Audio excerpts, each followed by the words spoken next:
Heto na po ang episode 39 ng Stolen Life araw ng Huwebes, January 4 mga puso. At simula na naman ang panibagong hearing para sa panibagong kaso na kinakaharap ngayon ni Fake Para. At nagsimula na nga ang paglalahad ng statement o ng istorya ni Fake Lucy na kung saan ang araw ng pagsugod ni Para sa bahay nga na mag-ina. Yung araw na dalawa lamang sila ni Cheska sa loob ng bahay na yun. Yung panahon na sinisisi ni Para na kung bakit nag-iba ng statement yung nilaglag siya ng pinsan niya. Ayan muntika na siyang mapatay dito. Kaya naman ang sabi rito ni Lucy, Cheska, tumawag ka ng tulong, tumawag ka ng pulis, pagtago ka sa kwarto mo. Nakita raw kasi siya ng anak niya, kaya na-trauma daw ito dahil nasaksihan mismo ng bata na sinasaktan ng kanyang tita, ang kanyang mami. Kaya naman sa pagkakataong ito, nakapanlaban pa si Lucy. Natuhod niya yung pinaka-tagilirang parte nito ni Para, kaya ito yung nakaligtas. Ngayon nag-aano sila, pinipigilan niya makaalis si Para nga naman managot sa batas. Ngunit nakatakas ito, tinadyakan sa tiyan si Lucy, kaya ito nanghina. Kaya ngayon talagang matibay ang statement ng kalaban nito ni Para. Kaya naman talagang napatayo ang attorney ni Para. Kasi nga naman talagang sumosobra na. Sabi naman ng judge, pinaupo yung attorney ni Para at huminahon. Ngayon sabi ng attorney nga ni Para, wala na raw silang iba pang magagawa kundi makipagkasunduan at talagang gawin yung kanilang next option, yung plea bargaining agreement. Ngunit tumututol si Fake Para kasi sabi niya, hindi ko sinaktan si Lucy. Kasi totoo naman talaga dahil si Fake Para, siya talaga si Lucy. Siya nga tong biktima, siya nga tong nasaktan diba? Kaya hindi raw siya aamin. Sabi ng attorney niya, wala tayong magagawa kasi lalabas sa resulta ng investigasyon na attempted homicide ang iyong kaso. Kaya ngayon, sa pag-amin mo na sinaktan mo si Lucy, mapapababa ang sentensya mo. It takes 6 months or 1 year. Bababa ang sentensya mo at mapapatunayan na physical injury lamang ang magiging kaso mo.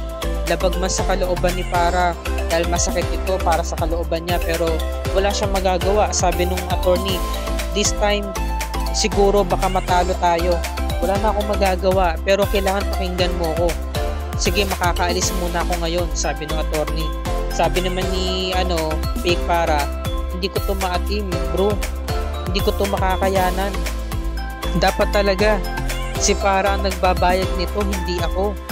Talagang napapaiyak na lamang si Fake Para ngunit kino-comfort siya ni Joyce. Sabi naman ni Joyce, bro, nandito lang ako, lumaban ka, di ba gusto mo mabawi ang pamilya mo? O ito na yung pagkakataon, kailangan lumaban ka, harapin mo sila. Napaluha na rin si Joyce at niyakap niya ng mahigpit ang kanyang kaibigan.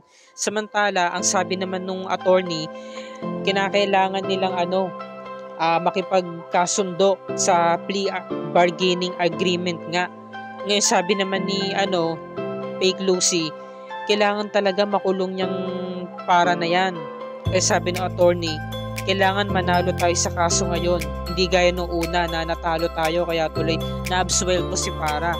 Sabi naman ni Darius, yan mo love, gagawa tayo ng paraan, siguraduhin natin mabubulok sa kulungan yang si Para. Mababa man ang sentensya pero nakasisiguro tayo na pagbabayaran niya ang kanyang kasalanan, sabi niya.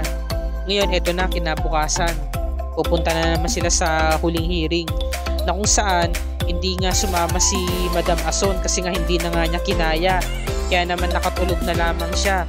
Pinagpahinga nga ni Manang Bering. Ngayon biglang dumating si Cheska, mami, suotin niyo po ito, nalimutan niyo po. Ano ba to?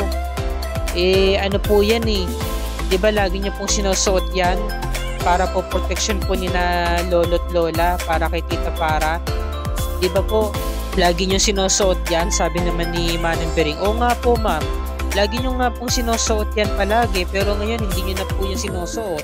Ginagawa niyo pa nga pong protection yan paborito niyo nga pong suotin yan palagi sige, sabi ni Fake Lucy, susuotin ko to Cheska, maraming salamat. Ngayon Sabi niya, pero mamaya ko na lang to susuotin kapag nasa loob na ng sasakyan ha. Sige po mami, sige, salamat. Manang Bering, kayo na po bahala dito ha. Dumating na nga si Darius at tinawag na nga si Lucy kasi nga nagmamadali sila at aalis na nga sila para nga sa huling hearing. At ito na nga no, binanggit na nga ng judge no, nag-speech na siya dito nga sa korte.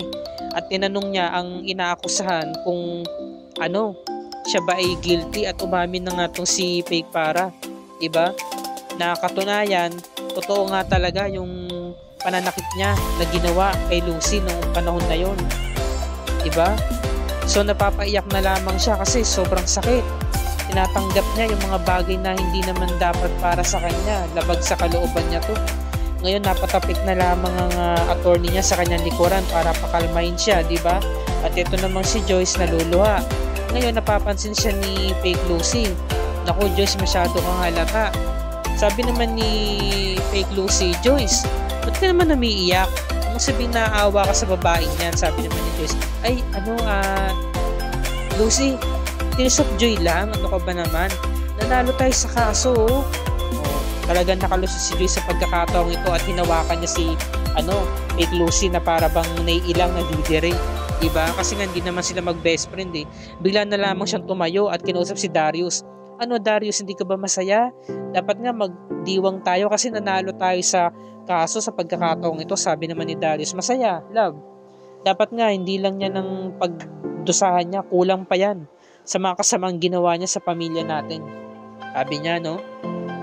Pero at least, sa pagkakataong ito, mapagbabayaran niya na ang mga kasalanan niya. At ito na nga, nagpasalamat na nga sila sa attorney. Diba?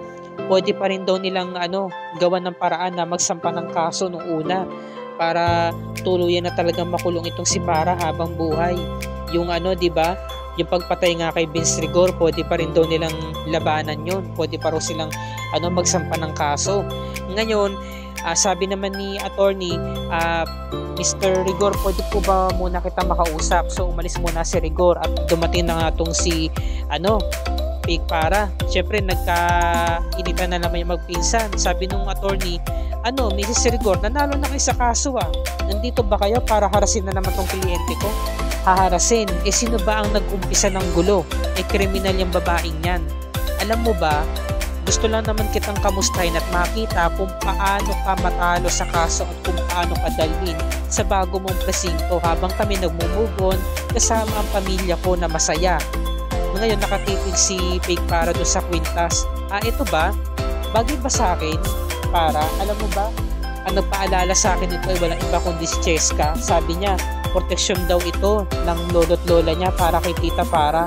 Sumugod si Para, sabi niya, akin na yan. Hindi pwede. Sabi niya, inangkin niya na talaga. Ngayon sabi ni Fake Lucy, bagay sa akin to, di ba? Kaya dapat lang talaga sa akin to. Paano ba yan? Para, magsisimula na ako ng bago namin buhay ni Darius kasama si Cheska. Magmumove on na kami. Samantalang ikaw, magdudusa ka sa loob ng kulungan. Nakita ni Darius nag-aaway magpinsan. Ano na naman ba to? Love, ba't mo to ginagawa? Diba sabi ko wag ka nang sumugod? Love, gusto ko lang naman makita kung paano siya magdusa. Kakamustahin ko lang naman. Dahil sobra-sobrang ginawa niya sa akin, no? At kapag nasaktan ka, ikaw na naman mapapahamak. At ito na nga, dinala na nga sa presinto sa Metro City Jail itong si Fake Para. Ito na ang bago niyang tinutuluyan ngayon. Na kung saan yung mayordoma dun kung talagang binuli siya agad. Diyan ka po mo isa sa gilid. Pinagtitingin na siya ng mga kakosa niya. At ngayon nagdarasal si Fake Para. Inaalala niya yung mga panahon nagkapalit na sila ni Lucy o Fake Lucy, di ba? Ngayon sabi niya sa isipan niya, Lord, hindi ko po alam kung ano po ang plano niyo sa akin, kung ba't ito nangyari sa akin.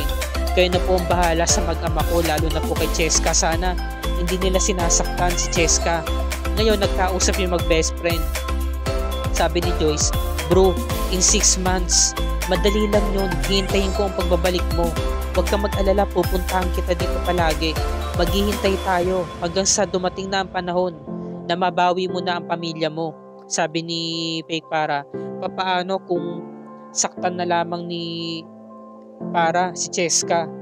Papaano kung hindi na talaga ako makilala pa ng pamilya ko? Tingin ko kung dumating man yung 6 months, makalaya man ako, wala na akong pamilyang babalikan dahil hindi na ako kilala ng pamilya ko. Nakita mo naman kanina, di ba? Si Cheska daw mismo ang nagbigay ng kwintas na yon para sa mami niya. So ibig sabihin ganun na siya katiwala at kapanatag kay Para na kinikilala niyang nanay ngayon. Sabi naman ni Joyce, huwag kang mawala ng pag-asa bro.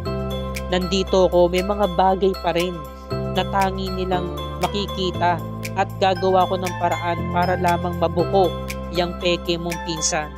Sabi ni Joyce, no? Talagang gagawa daw siya ng paraan. Hindi po pwede hindi sila makakita ng kakaiba sa mga kilikilos ng pinsan mo. Lalo na yung si Darius. Malalaman at malalaman niya rin yan.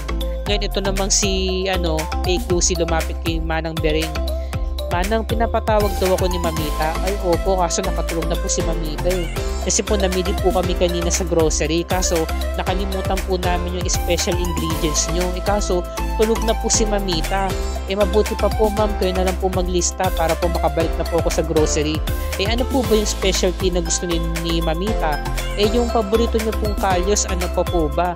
Kasi po magpapadasal daw po siya sa sunod na araw para po sa kaluluwa ni Sir Vince.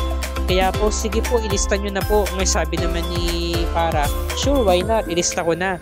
Ngayon, bigla na lamang nagtaka si Manang Bering. Sabi niya, ma'am, bakit po kanang kamay po ang gamit nyo? Di ba po kaliwete ho kayo? Sabi naman ni fake Lucy. Oo nga pala. Uso na nga pala yung mga text ngayon, no?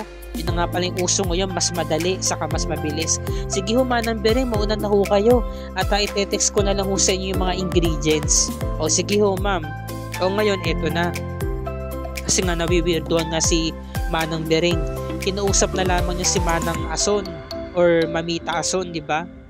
Para nga naman magsumbong at ikwento ba't parang merong kakaiba nga kay Lucy na dati-rati kaliwete, ngayon ay nag-iba na ng wasto sa pagsusulak.